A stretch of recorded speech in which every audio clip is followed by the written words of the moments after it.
जंगल के सभी जानवर उसे अनोखे जानवर को देखकर चौंके, उसको देखकर डर गए थे। वे नीले सिंह से डर गए। उन्होंने सोचा कि ये कोई खास जानवर है, पता नहीं क्या कर दे। वीरू ने देखा कि सब उससे डर रहे हैं। वाह, क्या बात है, अब सबको दिखाता हूँ कि मैं कौन हूँ। वीरू ने बोला कि मैं दिखाता हूँ सबको मैं कौन हूँ। सब उसे वीरू से डरते थे जानवर। उसने खुद को जंगल का राजा घोषित कर दिया। वीरू ने उसने खुद को जंगल का राजा घोषित कर दिया था। सभी जानवर उसे नीले महाराज देकर उसकी आज्ञा मानने भी लगे थे। ये सब शायद ऐसे ही चलता रहता, लेकिन एक रात वीरू को अपने साथी सियारों की आवाज सुनाई दी। उनकी सियार कैसे करते हैं? सुना है होगा वो सियार को रात को कैसे करते? ऐसे करते? मैं अपने आप को रोक नहीं पाया, जोर से बोलने लगा। सियार ऐसे बोलता है।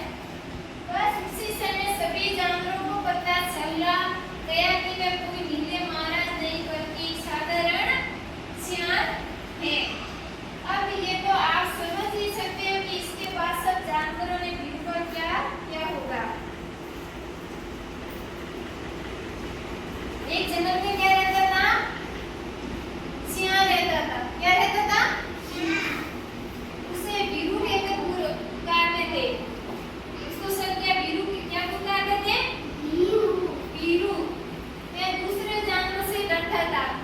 वह क्या दूसरे जानवरों से डरता था? कौन? सिंह। इसका नाम क्या था? इसका नाम क्या रखा था? वो डरता था सभी जानवरों से। इसका नाम था वीरू। अक्सर एक गुफा में छिपा रहता था। कहाँ छिपा रहता था? एक गुफा में रहता था वो सिंह। एक दिन भूख लगने पर वीरू गांव के पास गया। उसको भूख लगने पर वो कहाँ गया था? वहाँ कुत्ते उसके पीछे पड़ गए थे। सिंह के पीछे सब कुत्ते भागने लगे थे। वीरू तेज भागा पर कुत्तों ने उसका पीछा नहीं छोड़ा था। सिंह बहुत भागा था लेकिन उसका पीछा कुत्तों ने नहीं छोड़ा था।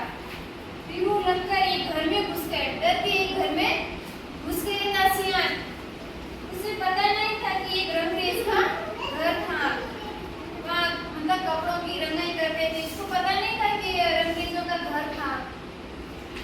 अनजाने में वहाँ नीले रंग से भरे बर्तन, जो नीले बर्तन से भरे हुए थे, कलर करने वाले थे तो भरे हुए थे।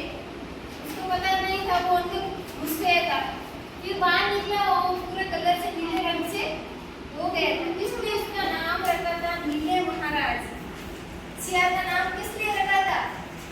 कि वो बर्तन में रंग से भरे हुए थे, इसलिए उसका नीले महाराज नाम रखा था सियार का। जंगल